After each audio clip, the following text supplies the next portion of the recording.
All right. Um, this is not a music gear or rant or anything like that. Um,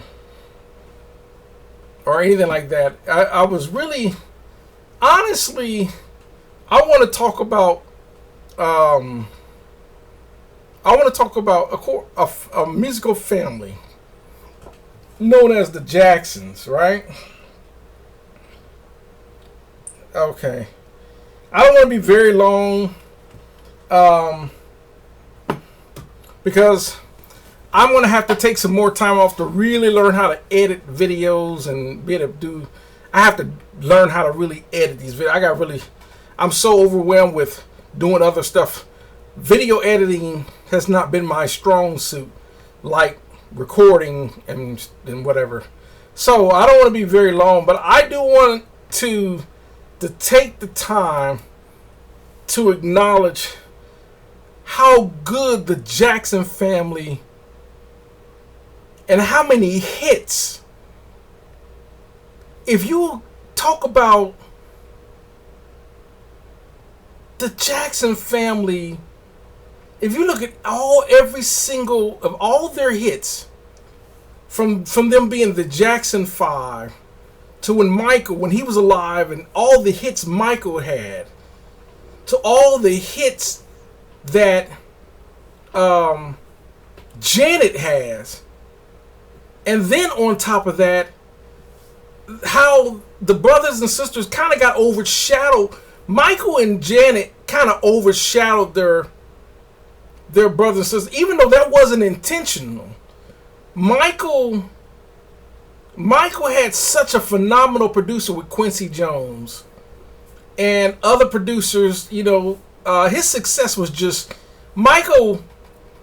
He just skyrocketed as far as a legendary artist, but his brothers were as equally good. Not only could they, we're talking vocally, and they all could dance.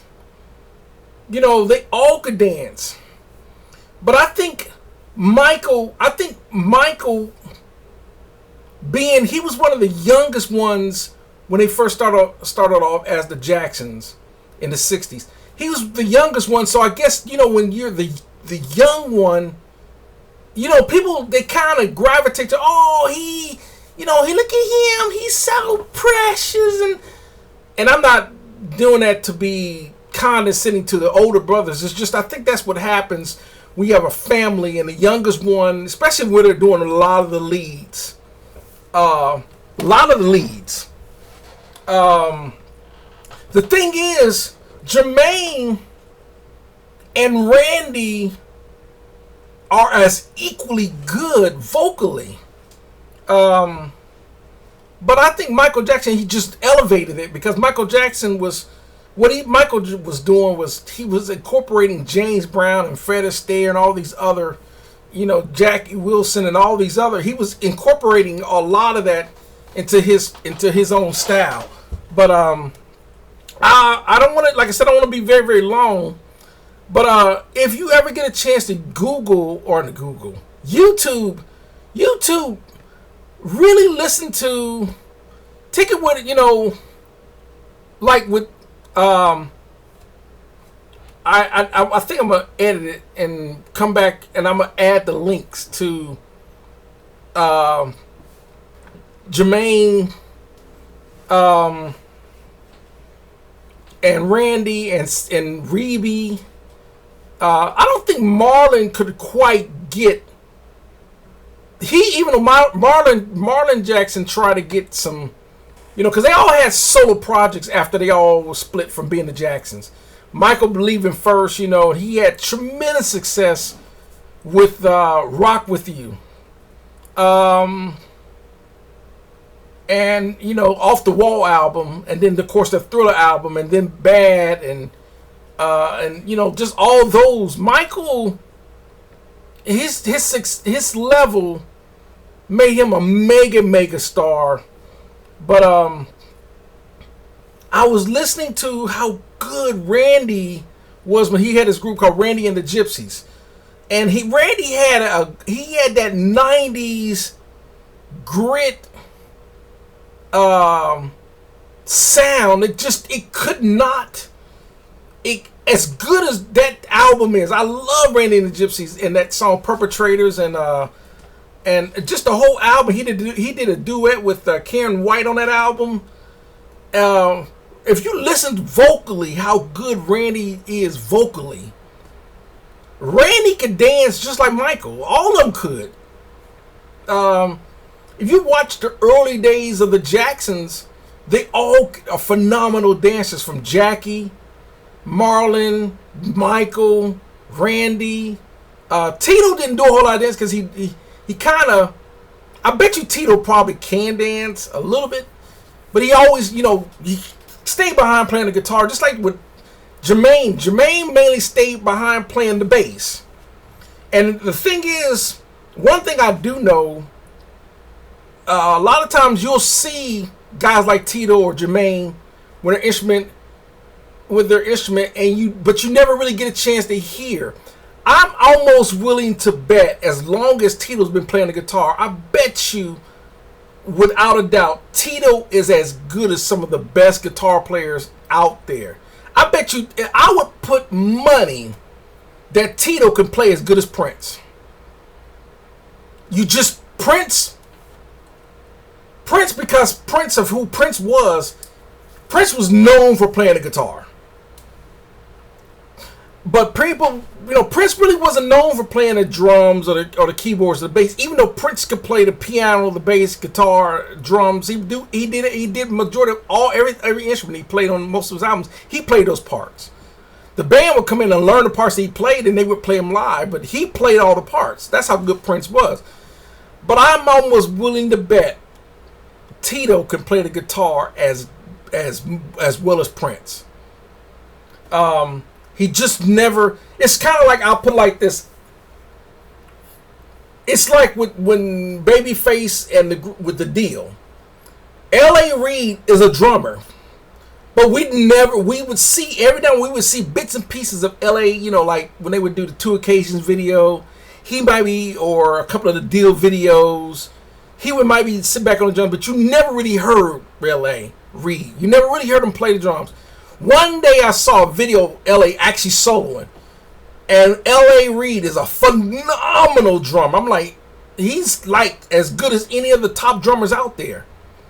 But it's the same thing you've never really heard. It's the same thing. I'm almost to put money down, because we know when it comes to bass players, we know about Marcus Miller, Victor Wooten, Stanley Clark, and the list goes on. Mahina Day, the list goes on. But I'm almost willing to put money that I'm almost willing to bet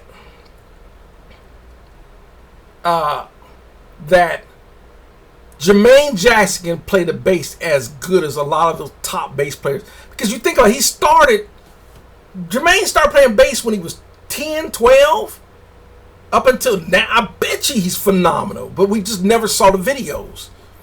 We've always seen videos of, like, I'm thinking of the brothers Johnson, Louis Johnson. Seeing he'll play the bass, or we've always seen from the group Chic, where we would see Bernard.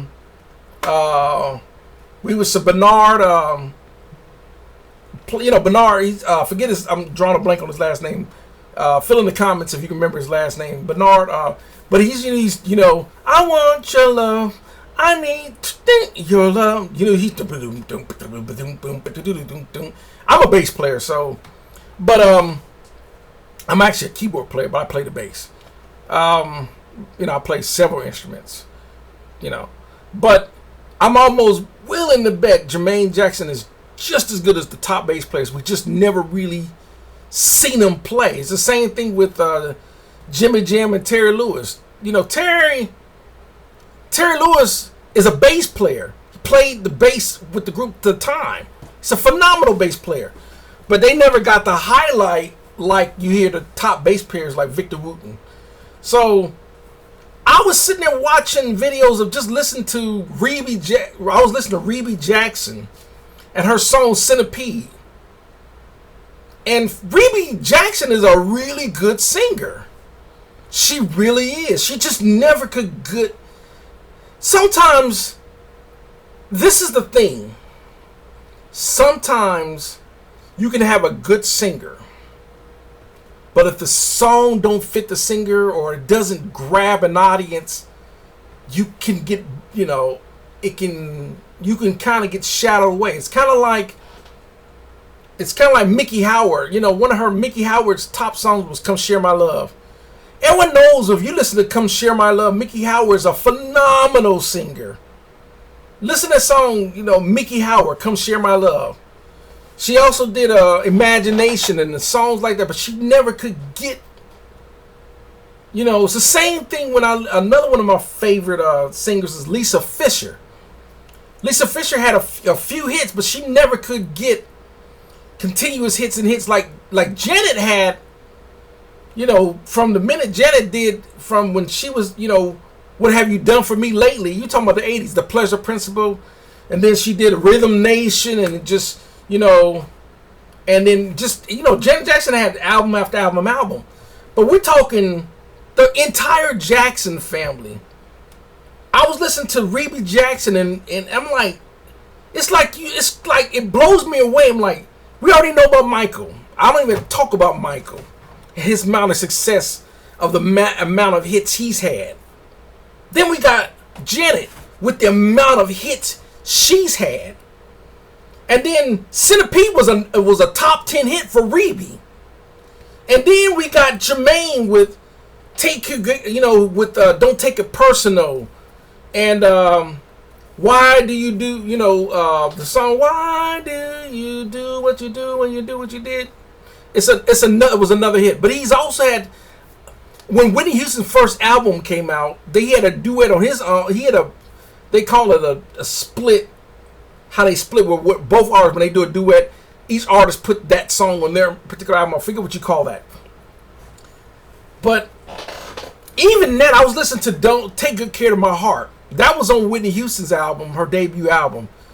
The same one with Greatest Love of All and Saving All My Love and with Whitney Houston. And Take Good Care of My Heart, he's doing the duet. Listen how good Jermaine Jackson sings on his stuff. I'm like, Jermaine Jackson, and they say Jermaine Jackson had the most. It's rumored that Jermaine Jackson, even though he doesn't admit that, but it's rumored that Jermaine Jackson probably had the most emotional distress from being in the shadows under Michael, because Jermaine had, besides Michael, for the brothers, Jermaine was the other one of the other brothers that came close to having, as far as singing and songs on the charts. He was the second one under Michael to have songs on the chart. But Michael was just, when you're talking about, when we go back, when Quincy had produced Off the Wall, you're talking out of the whole, from Lady of My Life to Rock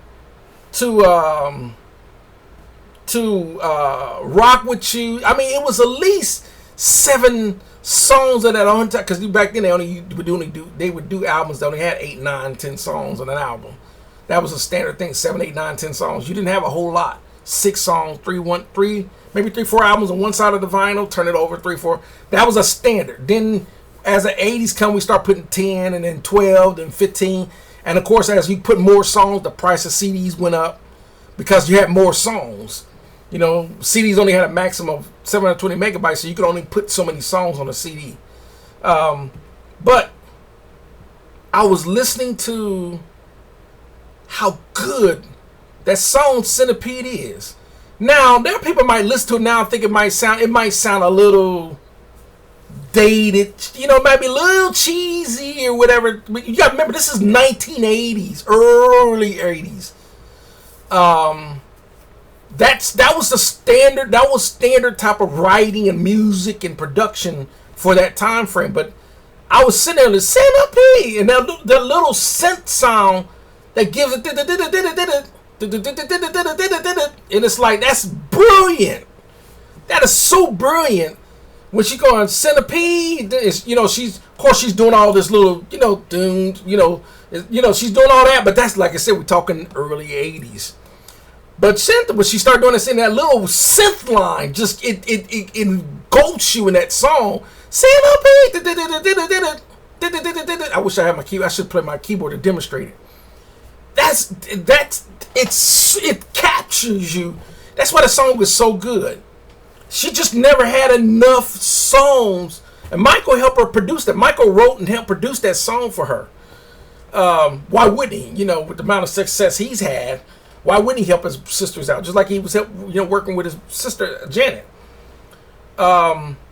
Michael tried, but Michael's success with the songs they were writing for Michael, from Off the Wall and then Thriller, especially Thriller itself and the video. I mean, that was game over. Biggest selling album ever, Thriller, and people still do the Thriller,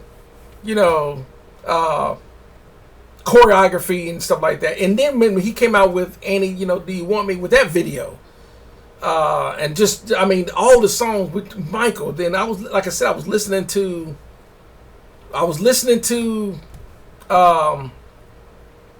how good Randy and the Gypsies were. I mean, this family, as talented as Tito, and as a musician, Jermaine being a singer, performer, and a bass player, then the amount of success Janet, like I said, I don't have to talk about Janet or Michael. We know they level of stardom, just, from Janet, Michael and Janet doing movies, and Janet got being on Good Times, and being in Tyler Perry movies, and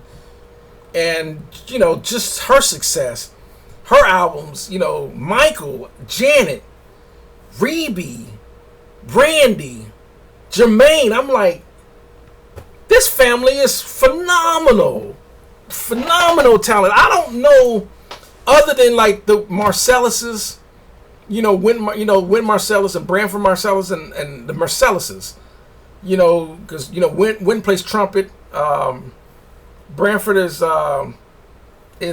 saxophone, and I forget the other brothers. Their father's a piano player. The other brother's a trombone player. The phenomenal jazz family, but and on top of that, let's talk about as many hits the Jackson had as a family when they first came out, from ABC to all the hits. If you add every single hit and all the songs they've had on the charts, it has to be at least 50, 60, 70 songs by the Jacksons combined as a family. Where I know Michael got about 30 by himself. Janet got about 25, 30, by herself. But then you got, Reby's got a couple. Jermaine's got quite a few. Randy's got quite. I'm like, wow, that just blows me away. So I'm going to end the video. If you get a chance, check out Randy and the Gypsy and really analyze. Don't analyze it because we know it's dated. We're talking early 90s, late 80s, early 80s, mid 80s. But that music is so good. That don't take it personal. But I love that song by Jermaine Jackson. Don't take it personal. Take the bitter with the sweet. It's about a breakup. About a relationship. It's like things. That song is phenomenal. It's a lot of songs that Jermaine has out there. And like I said, a few songs with Reby. It's just, then I'm listening to Randy. I'm not even talking about Michael and Jen. I'm talking about the other brothers and sisters. I'm like, it blows me away. They just never could get the accolades on the level of Michael and Janet. But they are phenomenal. The whole family is, I'm like, and people, the whole controversy with Joe, the father, and Catherine, the mother, and and how Joe was. Let me tell you, we may not have liked the way Joe raised them because but I think